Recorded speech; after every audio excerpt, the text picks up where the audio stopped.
आप देख रहे हैं बाइट्स, मैं हूँ आपके साथ पूजा ठाकुर। आपको बता दें सबकी नज़र इस समय जो है वो बजट पर है कि आखिरकार क्या कुछ बड़े ऐलान जो है वो किए जाएंगे। ऐसे में आपको बता दें कि फाइनेंस मिनिस्टर निर्मला सीतारमण द्वारा 8वां सत्र जो है अपना पेश किया गया है, जिसमें कई सारे बड़े ऐलान जो है किए गए। ऐसे में एसोचैम का क्या कुछ कहना है इस पर, किस तरह से वो इस बजट को देखते हैं, आइए जानते हैं। तो एसोचैम के चेयरमैन हमारे साथ मानिक जी जुड़े हुए हैं, इनसे जानते हैं सर क्या कहना चाहेंगे बजट को लेकर, मैम देखें, किस तरह से आप इसे देखते हैं। बजट बहुत अच्छा है, सोचा समझा गया बजट है। हम धन्यवाद करते हैं माननीय वित्त मंत्री निर्मला सीतारमण जी का। मिडिल क्लास को फोकस किया गया है बजट में, क्योंकि मिडिल क्लास एक मेजर कंट्रीब्यूटर है इंडियन जीडीपी को। जो 12 लाख का टैक्स स्लैब एग्जेम्पशन की बात की गई है, तो अगर हम स्टैंडर्ड डिडक्शन लगाएं तो 75,000 का स्टैंडर्ड डिडक्शन होता है। तो एक सैलरीड एम्प्लॉय को 12,75,000 तक कोई टैक्स नहीं देना पड़ेगा। मार्केट सेंटिमेंट इंप्रूव होगा, स्पेंडिंग पावर बढ़ेगी, लोग ट्रैवल ज़्यादा करेंगे, टूरिज्म सेक्टर को बूस्ट मिलेगा, तो अच्छा इससे है। पहले कितना वो रहता था और कितना डिफरेंस जो है आपको पहले देखने को 7 मिला? साढ़े 7 लाख के आसपास होता था, तो कहीं न कहीं 5 लाख के आसपास का डिफरेंस आया है। जी। और जो अगर हम बात करें एमएसएमई की भी, 5 करोड़ एमएसएमई है इंडिया में, जो साढ़े 7 करोड़ लोगों को एम्प्लॉयमेंट देते हैं। और एमएसएमई अगर हम बात करें तो एक एक्सपोर्ट में भी 47% कंट्रीब्यूटर है, जीडीपी में 36% कंट्रीब्यूशन देता है। तो जब हम विकसित भारत और मेक इन इंडिया और making India as a global export hub की बात करते हैं, तो एमएसएमई का बहुत वाइटल रोल है। जी। तो जो सरकार ने ये 1.5 लाख करोड़ का प्रावधान रखा है इस बार, जैसे जो डिफरेंट स्कीम्स के थ्रू मिलता है एमएसएमईज को, credit guarantee schemes, collateral free loans, वो भी बढ़ेंगे इस बार।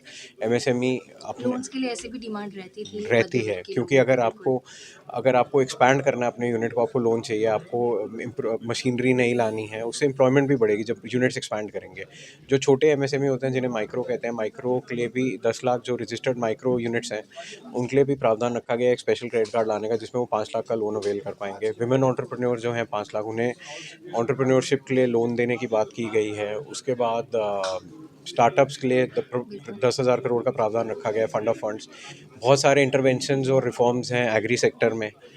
हेल्थ में काफ़ी बेनिफिट्स दिए गए हैं मेडिसिन के ऊपर, प्लस इंडिया को एक मेडिकल टूरिज्म हब बनाने की बात की गई है। तो ओवरऑल एक अच्छा बजट है मैम। तो आप इसमें क्या रेटिंग क्या देंगे इसको? 10 में से 10 है, 10 बहुत में अच्छा से बजट है बहुत मैम। अच्छा थैंक यू। लगा।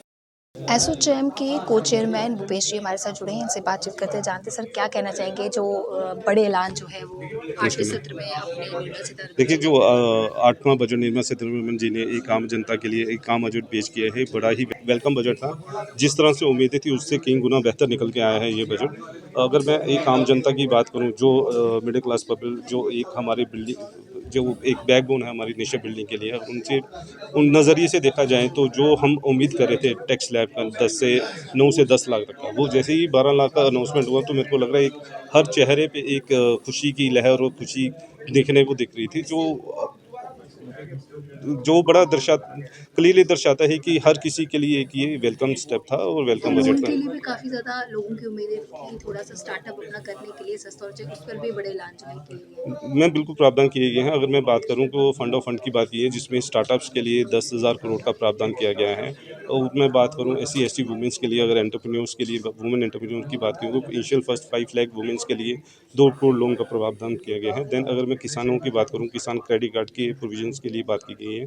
एमएसएमई सेक्टर्स के दायरों को बढ़ाया गया है, जिसमें लोग अपनी फैसिलिटीज़ को अवेल नहीं कर पाते थे, वो भी उस दायरे में आके कोलैटरल फ्री लोन्स की प्रोविजंस को अवेल कर पाएंगे, जिसके अंदर 1.5 लाख करोड़ का एमएसएमई सेक्टर के अंदर 1.5 लाख करोड़ का तो प्रावधान किया गया। जो हेल्थ के लिए भी जो है काफ़ी सुविधाएं जो दी है, मेडिसिन में काफ़ी ज़्यादा छूट मैम जो है काफ़ी दी सारी है। कुछ एक स्पेशलाइज्ड मेडिसिन और उनके इक्विपमेंट्स के अंदर हमें एक्साइज को एग्जामेशन में दिया गया है, जो भी एक ये राहत भी एक आम आदमी को होती है जो मेडिसिन पे एक्स्ट्रा एक्सपेंडिचर कर रहा है, एक्स्ट्रा खर्चा कर रहा था, जिसको कस्टम ड्यूटी कम करने की वजह से अल्टीमेटली जो दवाइयों को सहूलियत होती है, सस्ती प्राप्त होती है, तो वो भी एक बड़ी राहत की बात है। एसोचैम इसमें 10 आउट ऑफ कितने जो है देखिए, वो नंबर देंगे? देने की बात नहीं करूँगा, अभी डिटेल बजट आएगा तो फिर उसके बाद उसका पूरा गणित किया तो जाएगा। आपके लिए क्या कहना चाहेंगे लमसम कि ये बजट कैसा है? बजट बड़ा वेलकम बजट है मैम, अच्छा बजट है। तो सी आदित्य सूर्य भी हमारे साथ जुड़े हैं, इनसे जानते हैं क्या कुछ कहना आपके इस बजट को लेकर, क्योंकि काफ़ी इंतजार रहता है और इस बारी जो है 8वें सत्र का जो निर्मला जी, सीतारमण जी का ये बजट था, क्या कहेंगे? मैम ओवरऑल ये बजट जो है स्पेसिफिकली बहुत अच्छा और बेहतरीन बजट है।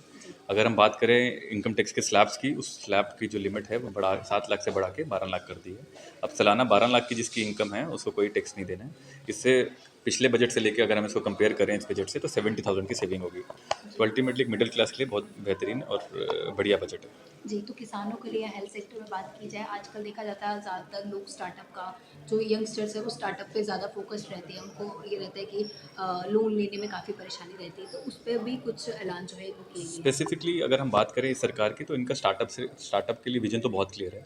बहुत बहुत ज़्यादा स्कीम्स आ रही है। अगर हम स्टार्टअप फंड स्कीम्स की बात करें, इस बजट में भी इन्होंने स्टार्टअप्स को और बूस्ट करने के लिए एक स्पेसिफिकली फंड्स बनाए गए हैं जहाँ पे इनको और प्रमोट किया जाएगा। अगर हम बात करें एमएसएमई जो एक मेजर बैकबोन है हमारे देश की, एमएसएमई की जो डेफिनेशन है उसको भी बढ़ाया गया ताकि और लोग जो है वो एमएसएमई का फ़ायदा ले पाएँ, जैसे कि कोलेटरल फ्री लोन्स या और कुछ ऐसी बेहतरीन स्कीम जो स्पेसिफिक एमएसएमई के लिए आती हैं। जो मध्य वर्ग के लोग हैं उनके लिए कितना बेनिफिट रहेगा ये जो बजट आया हुआ है, क्योंकि लोन्स को लेकर भी काफ़ी उनको परेशानी रहती है। उनका रहता है कि लोन्स में जो है वो थोड़ा सा एमएसएमई की जैसी डेफिनेशन बढ़ी तो अल्टीमेटली लोन्स तो कोलेटरल फ्री मिल ही जाएंगे। अगर इसके साथ हम बात करें सीनियर सिटीजन्स के लिए, वहाँ पे भी उन्होंने जो एफडी का इंटरेस्ट है जो 40,000 रुपये तक की एफडी पे कोई टैक्स नहीं देना होता था, उस लिमिट को बढ़ा के 1 लाख रुपये कर दी। कोई भी सीनियर सिटीजन जिसकी इंटरेस्ट इनकम साल की एफडी पे 1 लाख रुपये, अब उसको कोई अपना टीडीएस कटवाने की जरूरत नहीं है। इसके अलावा अगर हम बात करें रेंट की, जो प्रॉपर्टीज़ का रेंट होता था उसकी लिमिट 240 होती थी, उसको बढ़ा के भी 6 लाख कर देगी। सरकार की मंशा बहुत क्लियर है कि जो जहाँ पे कंप्लायंस ईजी हो सके वो कर पाएँ। तो ऑल ओवर इस बजट को आप कैसे देखते हैं? ओवरऑल बेहतरीन और बढ़िया बजट है। तो एसोचैम की टीम जो है सुबह से ही नज़र गड़ा के बैठी थी कि आखिरकार क्या कुछ खास जो है, क्या कुछ बड़े ऐलान जो है वो निर्मला सीतारमण जो है अपने 8वें सत्र में करने वाली है। तो इनके द्वारा जो है वेलकम किया गया। इनका कहना है कि काफ़ी अच्छे स्टेप जो है लिए गए हैं, मध्य वर्ग के लिए भी काफ़ी ज़्यादा सोचा गया है, स्टार्टअप को भी काफ़ी ज़्यादा बूस्ट मिल रहा है, हेल्थ सेक्टर में भी बूस्ट मिल रहा है और भी कई सारे लोगों की जो ज़रूरतों को देखते हुए इस बजट को चलाया गया। इनके द्वारा उनका जो है इस बजट का वेलकम किया गया है। आपका क्या कुछ कह रहा है इस बजट को लेकर, जरूर हमारे साथ अपने व्यूज़ शेयर कीजिएगा। अभी ब्रेक लेकर फिर मैं हाजिर होंगी, तब तक के लिए आप देखते हैं यंग बाइट्स। विजय शर्मा के साथ मैं पूजा ठाकुर, यंग बाइट्स जम्मू।